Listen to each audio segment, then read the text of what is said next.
আজকে একটা ছবি নিশ্চয়ই সবাই দেখেছেন যে ডাস্টবিনের মধ্যে একটা মানুষ পড়ে মরে আছে, তার শরীরে কোনো নাই, বা সে যে দীর্ঘদিনের ক্ষুধার্ত এবং ক্ষুধার জ্বালায় সে ডাস্টবিনের খাবার খেতে যেয়ে সেখানে কিন্তু বাঁচতে পারেনি, সেখানে মরে পড়ে আছে। এই ছবি তো সহ্য করা যায় না। যারা আজকে ক্ষমতায়, আমি এটুকু বলতে পারি যে আমি সরকার গঠন করার পর থেকে এই উত্তরবঙ্গে কোনো মঙ্গা ছিল না, কোনো জায়গায় না, দুর্ভিক্ষ ছিল না। আজকে দিনাজপুরে সেই হিলি অঞ্চলে ময়লার ভিতরে এই বৃদ্ধের লাশ পড়ে আছে, একেবারে কঙ্কালসার দেহ। ডক্টর মোহাম্মদ ইউনূস খুব বড় বড় কথা বলে সারা বিশ্বে টাকা পয়সা ঢেলে অনেক বিনিয়োগ করে অনেক সম্পদও বানিয়েছে, কিন্তু আজকে দেশটার অবৈধভাবে ক্ষমতা দখল করেছে, সংবিধান লঙ্ঘন করেছে। কিন্তু মানুষকে তো পেট পুরে খাওয়াতে পারতো, সেটাও পারলো না। অভাব তো রেখে আসেনি। 20 লক্ষ মেট্রিক টন খাদ্যশস্য আমি মজুদ রেখে এসেছি, তো কোথায় গেল সব? বয়স্ক ভাতা, বিধবা ভাতা, প্রতিবন্ধী ভাতা দিয়েছি। যারা এরকম বয়োবৃদ্ধ কাজ করতে পারে না তাদের জন্য বিনামূল্যে 30 কেজি করে আমি চাল বিতরণ করতাম তাদের খাওয়ার জন্য। যারা একটু কিনতে পারে তাদের জন্য 10 টাকা 15 টাকা করে চাল। যারা স্বল্প আয়ের মানুষ বা আমাদের শ্রমিক শ্রেণী তাদেরকে আমরা পারিবারিক কার্ড দিয়েছি, মাত্র 30 টাকা কেজিতে তারা চাল, সেই সাথে ডাল তেল সব কিনতে পারবে।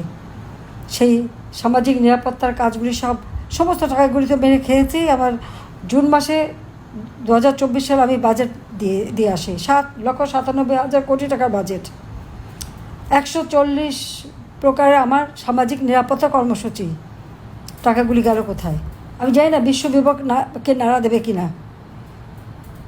আমাদের সময় এতটুকু কিছু হলে সবাই হা হা করে পড়তো, এখন তারা কই? আজকে এই ছবি তো আমি আর দেখতে চাইনি। 1974 সালে দুর্ভিক্ষ নিয়ে কথা বলে, সেই দুর্ভিক্ষটা তো ম্যানমেড ছিল, সেটা তো পরিকল্পিত ছিল। নগদ অর্থ দিয়ে কেনা খাদ্যশস্য দেশে আসতে পারেনি, সেই কলম্বো বন্দর পর্যন্ত আসলে ওটা ফিরিয়ে নিয়ে যায়। পরিকল্পিতভাবে এই দুর্ভিক্ষ ঘটানো হয় এবং এর পিছনে তখনকার খাদ্য সচিব, তার নাম মমিন খান, এখন যে মঈন খান বিএনপির নেতা, তার বাপ সে ছিল, যাকে জিয়াউর রহমান ক্ষমতায় আসার পর পুরস্কৃত করেছিল। আর আমি সরকার আসার পর থেকে 96 থেকে 2001 উত্তরবঙ্গে কোনো মঙ্গা ছিল না। পরিকল্পিতভাবে মানুষের খাদ্য উৎপাদন, তাদের কর্মসংস্থান সমস্ত ব্যবস্থা করেছিলাম। এরপর বিএনপি আসলে আবার সেই অবস্থা দেখা গেল। 2009 সরকার গঠন করার পর থেকে 2024-এর 5 আগস্ট পর্যন্ত বাংলাদেশে তো কোনো খাদ্যের জন্য হাহাকার ছিল না। অথচ সেই দেশটাকে আজকে ধ্বংস করে শুধু মানে মানুষের মুখের গ্রাস কেড়েই নিচ্ছে না, তাদের নিরাপত্তা, জীবনের শান্তি সব কিছু নিয়ে নিচ্ছে। ছেলেমেয়েরা পড়াশোনা করতে পারে না, তাদের সার্টিফিকেট বাতিল করে। আওয়ামী লীগ আজকে যে অবস্থা আমি দেশটাকে রেখে এসেছিলাম তাতে তো এই ধরনের দৃশ্য দেখার কথা না। তো এই জবাবটা ইউনূসকে তো দিতে হবে। আমি জানি না আমাদের আন্তর্জাতিক সংস্থাগুলি আমাদের সময় তো এত সোচ্চার, আর এখন তাদের কণ্ঠ বদ্ধ কেন হয়, কিসের জন্য? এই ছবিটা দেখার পর থেকে আমার একদিকে আমাদের নেতাকর্মীদের উপরে চরম অত্যাচার, নির্যাতন, 1 বছর ধরে তারা এখানে সেখানে ঘুরে বেড়াচ্ছে, কারাগারের মধ্যে অকথ্য নির্যাতন চালাচ্ছে, অসুখের চিকিৎসা করতে দেয় না, একটার পর একটা মানুষকে হত্যা করছেন। নুরুল মজিদ হুমায়ুন, সে অসুস্থ হয়ে পড়েছে, ডেঙ্গু হয়েছে, বঙ্গবন্ধু মেডিকেল বিশ্ববিদ্যালয়ে গেল, সেখানে তাকে চিকিৎসা দেয়নি, সারা রাত ফেলে রেখে দিয়েছে, এমার্জেন্সিতে পড়ে আসছে সে। তারপর তাকে জেলে পাঠিয়ে দিল।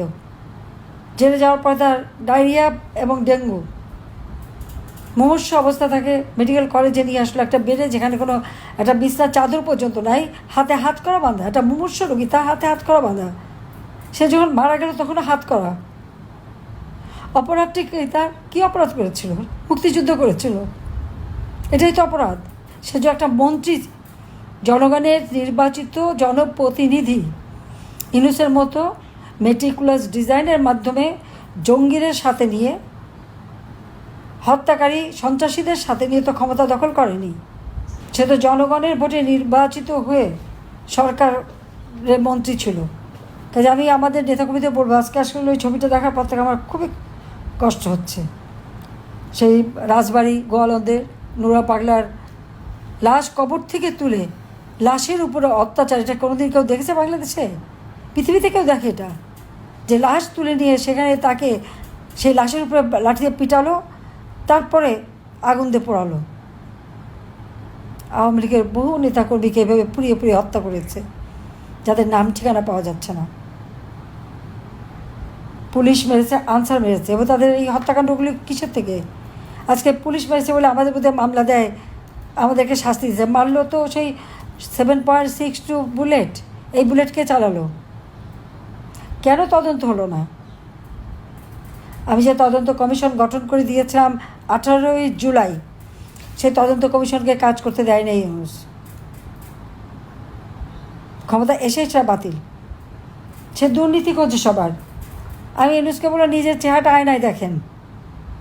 আর তার ওই যে সমন্বয়করা যারা আছে, এনসিপি পার্টি, তার উপদেষ্টা, তারাও যেন নিজেদের চেহারা আয়নায় দেখে। দুর্নীতিবাজ খুঁজতে হবে না, ওই আয়নাই বলে দেবে কে দুর্নীতিবাজ।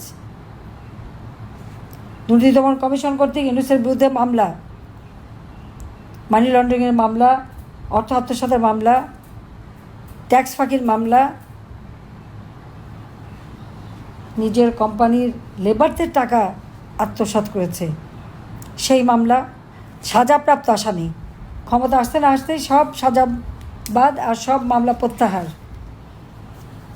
অত সাহস থাকলে তদন্ত করে দেখতে বলতে পারতো যে সঠিকটা কী। সেখানে আমাদের সাংবাদিক কর্মী, নারী কর্মী, তাকে জেলখানার মধ্যে যে বারবার তাকে হয়রানি করা হচ্ছে। ইউনূসের সব দুর্নীতির তদন্ত করতে গিয়েছিল, তাই তার কাছে কী তথ্য আছে? তো আমি ইউনূসকে বলতে চাই, বা যারা যাচ্ছে সেই ডিবি টিভি সবাইকে বলি, ওদের কাছে কোনো তথ্য নাই, তথ্য সব আমার কাছে আছে। কারণ ইউনূস যেদিন থেকে পদ্মা সেতুর টাকা বন্ধ করলো এবং যেদিন থেকে ওই এমডি পদ ছাড়বে না, 10 বছর বেআইনিভাবে চালালো, তখনই আমার সন্দেহ হলো যে এই লোকটাকে আমরা এত ভালো মানুষ কীভাবে ভাবলাম, এ তো চরম জঘন্য মানুষ। তখন থেকে তার বিরুদ্ধে সমস্ত দুর্নীতির তথ্য আমি সংগ্রহ করেছি। আমার কাছে সমস্ত ফাইল সব কিছু ছিল। ঘটনাচক্রে আমার নিজের কাছে বেশ কিছু তথ্য থেকে যায়, ক্লাউডে ছিল, যেখান থেকে আমি আমার বক্তব্য বলে যাচ্ছি। তার ব্যাংকের টাকা, সে যে ট্যাক্স ফাঁকি দিয়েছে, তার 38টা কোম্পানির ট্যাক্স সে দেয়নি, সেখানে তার মামলা হয়েছিল। একে একে সব মামলা সে প্রত্যাহার করে নিয়েছে। নিজে একটা বড় দুর্নীতিবাজ, তার উপর খুনি, সে আবার আমাদের বিরুদ্ধে মামলা করে আর মিথ্যা কথা বলে বেড়ায়। সব জায়গায় সে তার মিথ্যা কথা। খাগড়াছড়িতে একটা 14 বছরের মেয়েকে রেপ করেছে, ওরা বিচার চেয়েছে যে রেপ করে তাকে গ্রেপ্তার করলেই হতো না, সেখানে যে তাদের উপরে, পাহাড়িদের উপরে অত্যাচার, নির্যাতন।